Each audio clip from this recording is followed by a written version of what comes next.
Damn it, I was hoping to fly out the windscreen. I guess I've done it so many times that eventually it wasn't going to work out at least once. So while I'm trying to swim around the area through crazy weather with thunderstorms strong enough to vibrate the controller, and waves that cause me to swim, then walk back and forth, I'll take the time to say, hi ladies and gentlemen, Spenny here, and welcome to Grand Theft Auto 4 Part 5. We're still working for Foston, a little bit with little Jacob, and about to also work for Brucey. So we're getting there at least to a point where there's more to do at once. But first, let's go around this part of the map to get to Foston's house, because I'm an idiot.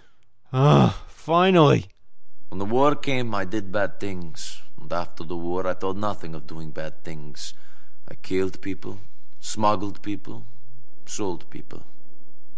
And you don't worry about your soul? I love whenever we get long cutscenes like these. Those moments when Niko talks about his past. It's not like we get flashbacks of these moments, so having him explain it is a good way to sort of leave it to the imagination and not forget about it anytime soon. It tries to explain that he didn't choose to become involved, but it came to him, and he had no other choice. It reminds me a lot of the Mafia series. Like at the time of recording, I'm currently playing Mafia 2. That's one of the general themes of crime and fiction. Привет, Лена. Привет, Emma. What is that? I tell you one thing and you ignore me! You stupid bitch! Niko Bellic, baby.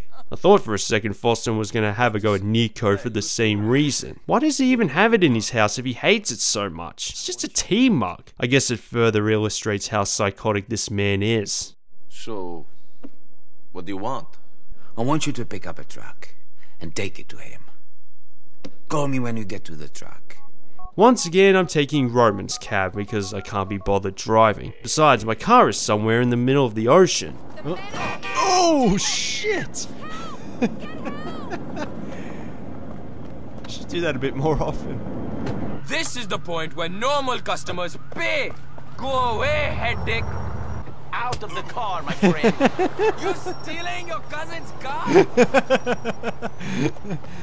I don't know if you find this funny or you hate it because Muhammad is a likable character. I mean, come on, serves him right for hitting me with a car just before. Although I did carjack him the first time I met him. Mr. Faustin, I have the truck. Drive it over to the garage on the corner of Guantanamo and Windmill. Park up inside. Sure. What am I delivering? When it's inside, figure the explosive. Explosive? What the fuck? Honestly, Foston can leave you with a lot of surprises on the first playthrough. Just look at the scale of Liberty City. For 2008, this looks unbelievable. That's one thing you can't take away from this game despite being set all in one city. The draw distance is a lot longer, but also blurs a little bit to further give the impression that the map is bigger than it actually is. Niko and Roman, we should go and get drunk together. Roman, I'm nervous enough about driving a truck full of explosives around the city for Mikhail Faustin. It's funny how Niko straight up says what he's about to do on the phone. Anyway, I'm sorry, but if I get drunk with you and then drive this thing, I'll definitely blow myself up.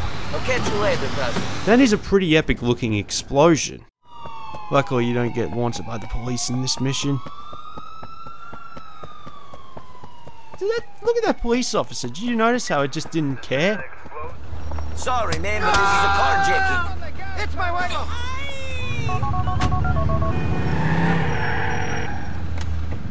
That looked like something out of a comedy movie. Let the passenger out first.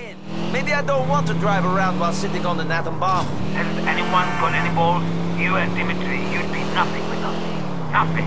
This is how you treat me? I can say the same about you. While I actually did the job, you were sitting there miserable and high with your head on the table. I actually felt really offended by that call the first time I completed this mission, but I suppose the next one allows me to take my frustrations out on him.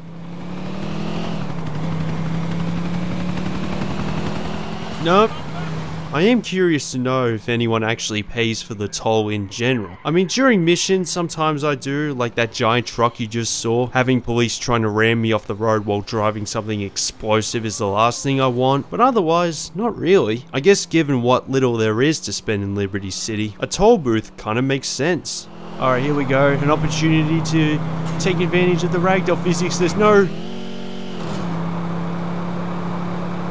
Here we go.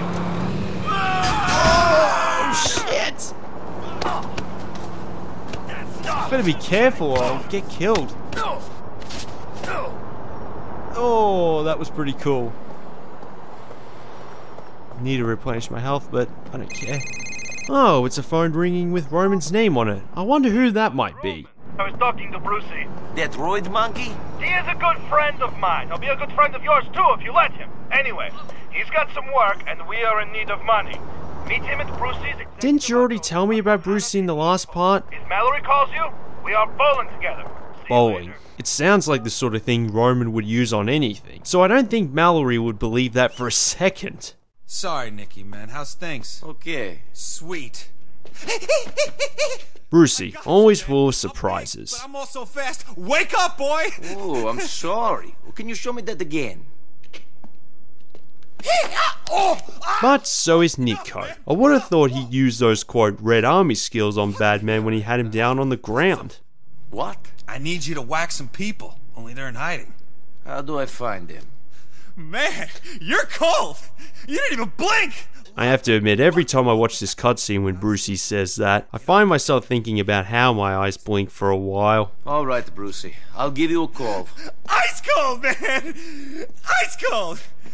The interesting thing about emergencies is that, of course, I can just call for a police car, but you can use it for actual emergencies in-game, like police in a shootout, an ambulance to replenish your health, or a car on fire, which is pretty cool. And it would have been interesting if there was a mission that requires you to call an ambulance or fire truck, but I've played this game enough to take care of myself. LCPD, who called us? I did. Yoink. Give yourself up now, and I'll tell the press. Just imagine if you were those two police officers who got their car stolen like that. They don't call it Grand Theft Auto for nothing.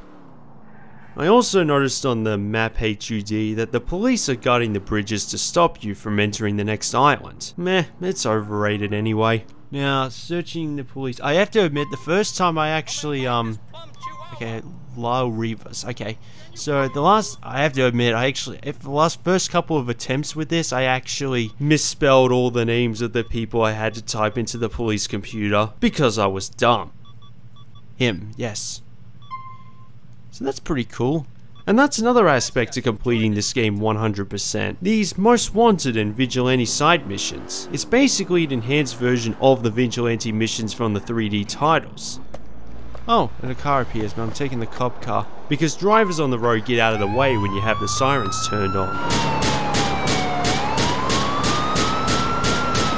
It is going to take a bit longer because, there we go. Oh, he's out of the car. Squash him like a pancake.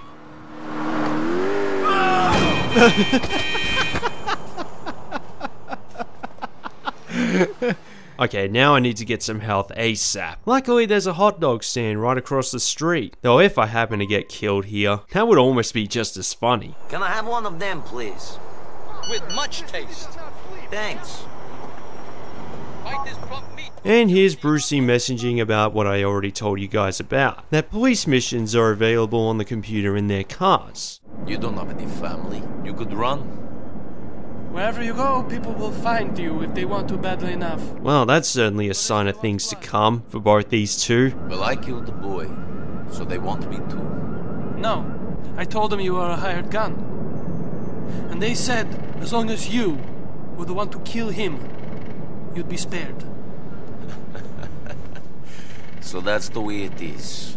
Yes, that's the way it is. You know, if there's one thing I've learned, it's that we must obey the rules of the game.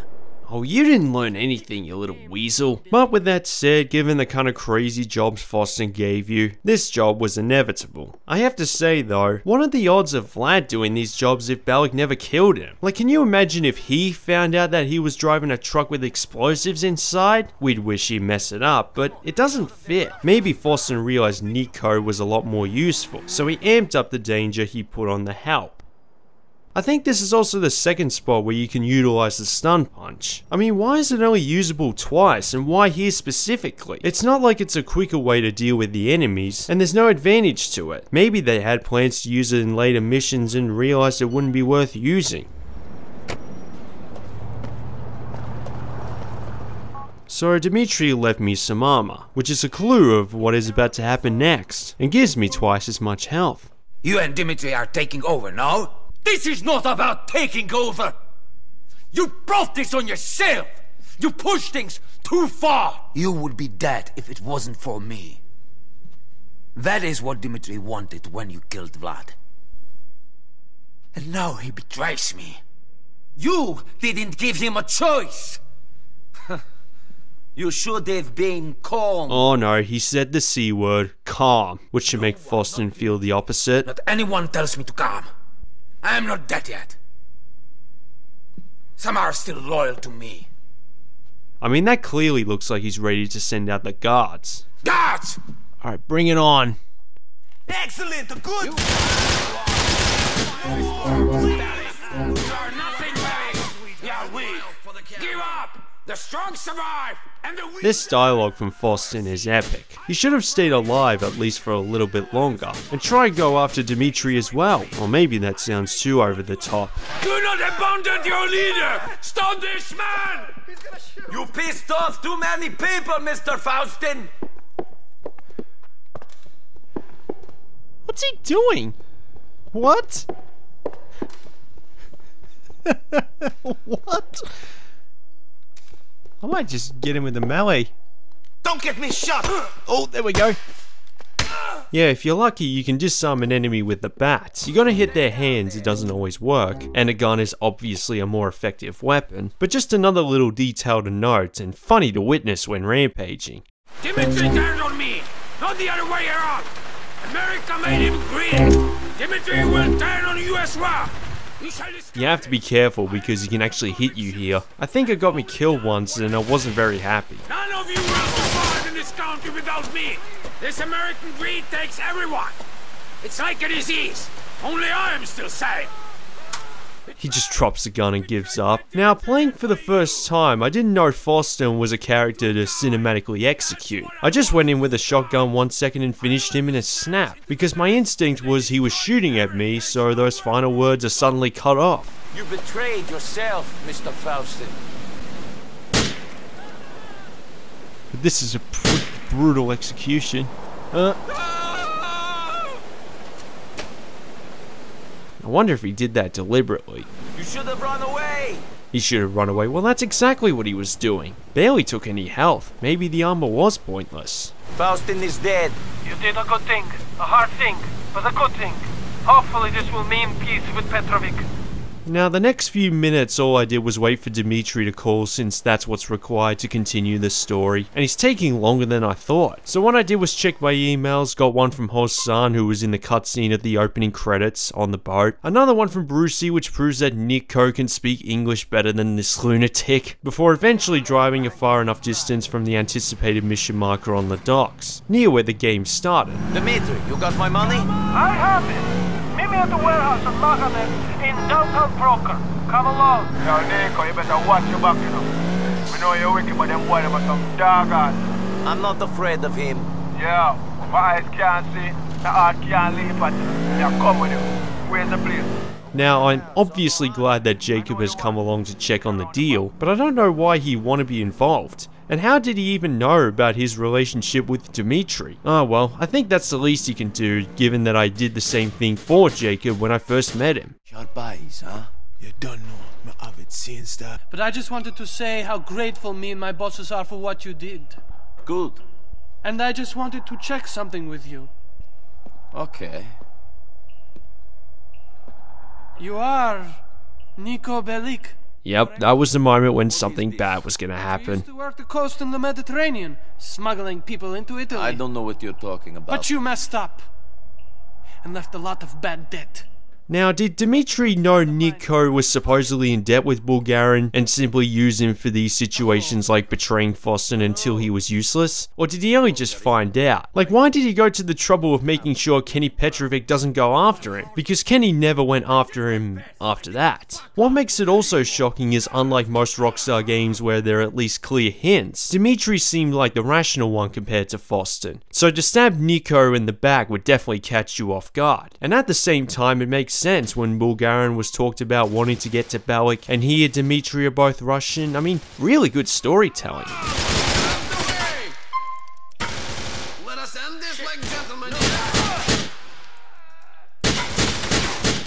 You like I love the shooting mechanics in this game. Just being able to take cover alone is a significant improvement from the predecessors. It feels more like a third-person shooter and still very playable today. I also noticed a few requests to turn off the auto-aim for an extra challenge, which is understandable. Now, if I was using the PC version to play this game, auto-aim would definitely be turned off. But because I played it so much for so long on a console this way, I honestly think I'd struggle. Though I might give it a chance in a few missions when I feel like it, since I know it can be turned off on the console version. Bumbleclad, Babylon! Make us step out of that place!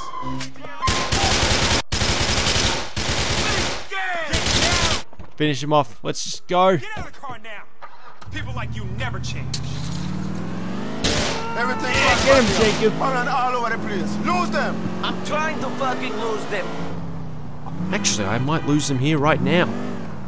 Yo, you lose Babylon, man. Fire back at the cafe now. As I said in part 3, in this game you don't know who the true main antagonist is. Even with Dimitri, he might be killed halfway on the next island and Bulgarin is the one to go after. Obviously I know now that Dimitri continues to make your life a misery throughout the game, but I didn't know that back then. I guess it further adds to why he's such a good villain, one of the best of the GTA series. Tenpenny is number 1, but Dimitri is close. Those ones you really love to hate and get a piece of when given the chance. Fucking Dimitri. Made me kill Faust and then he sailed me down the river. Just go, Nico. The boy's a general, you know see? He's gonna make his own downfall. That head the monkey climb, the more he makes expose him battle, you see it? I will bring Dimitri down myself. I promise you this. I wonder who is the best Rockstar villain. Gary Smith, Thega Ross, and Micah Bell are also serious contenders. Maybe I should do a countdown video on that in the future. You keep on alone, call your woman and get out of this place. Hey, thanks for your help, Jacob. One love, my brother. Alright, let's call Roman and let him know what's going on, because the next mission is another serious game changer. Nico, please come and meet me in the alleyway off of Hopper Street in EIZ. Quickly come. Roman, where are you? In here! I'm stuck! Let me out! Roman sure does love to hide in tight spaces. Everything was fine before you. Yes. Fine, and now this? Thank you. Thanks a lot! It's Vinny. Really? Was it fine? If your cousin never arrived, you would still be bothered by Vlad and those Albanian loan sharks. Bunch of idiot Russians. I will kill every one of them. No, that's exactly what you won't do. Like I said, I'm sure it would make the game too short if Nico went after them. I mean, as you saw in the last mission, I'm more than capable of going after them now. But at least it's an excuse to explore the next part of the map, South Bohan. What is going on? What? Yep, they did it. They burned down their apartment. The whole place! I've got to go in. I've got to get something. Leave it, Gus. This place is gone. They burnt it! They fucking burnt it, Nico! Oh, what? My car, it disappeared. Oh, now I really hate Dimitri for that. Jesus! It's on fire! Fuck! Okay. I've got nothing left! Not my home, not my business, nothing! They took it all! Sorry I'm not shocked by this, because I already knew all these things would happen because I played this game more times than I can count. It's just second nature, and I'm more shocked by the loss of my first car. It's yet another reason why parking spots as a way to save your vehicles was a big mistake. It took me months to get some cash together. Finally I bought a cab, and then another. Then I got the depot. I slept under my desk at that place for over a year. Then I got the apartment. The apartment you thought was so shitty. Well, it doesn't matter. And now it's gone, along with everything else. Yeah, imagine how much easier it would have been if you weren't such an obsessive gambler. That said, I like the way that Roman gives his cousin a reality check. That he worked so hard just to get to the point he was. Now that I think about it, how many times has Nico said he's sorry in this mission? It's Vinny. I'm sorry. I'm sorry, Roman. I'm really sorry. I said I was sorry. You have a lot to apologize for. Since you got here, I've had my computer smashed. I've been beaten up. I was kidnapped and then shot in the stomach. My apartment got burned down and so did my business. Things have been going so great. Just great since you showed up. Hey, who was the one that kept sending all these emails convincing him to come here in the first place? I guess he never anticipated the craziness he'd bring along with them. The game is called Grand Theft Auto after all. Fortunately, thanks to Lenny Petrovic, I have a spare Banshee, as well as a motorbike which didn't disappear just before, surprisingly. Here we are, the beginning of our new lives. Again. What I notice is how it turns into a permanent safe house. Let's just say I use it a lot more than a few days. Not so bad. I mean, I don't think we'll be impressing women with our wonderful hot tub, but this looks okay. I wish there were more safe houses, ones you can purchase, at least to add an extra excuse to spend money once you finally earn a lot. But then again, taxis can take you to destinations almost instantly, and this place looks nicer than the last one. No, I'm from up here, Nico. I know a bunch of people who might be able to help out. Why don't you come and meet me at the community center later on? It certainly would have been better to work for them to start with, but circumstances, I guess. And have a shower. You smell a little, mature. Probably soiled himself from hiding in that trunk just before. So, I guess we start again. Oh my god, what? And it autos... I think I just experienced my own version of Roman losing everything. I literally just lost both sports cars in the same mission. Nah, I have nothing else to say and I'm ending it there. That's it. Don't forget to like, share, subscribe. Thanks a lot for watching and for the positive support, but most importantly, stay safe.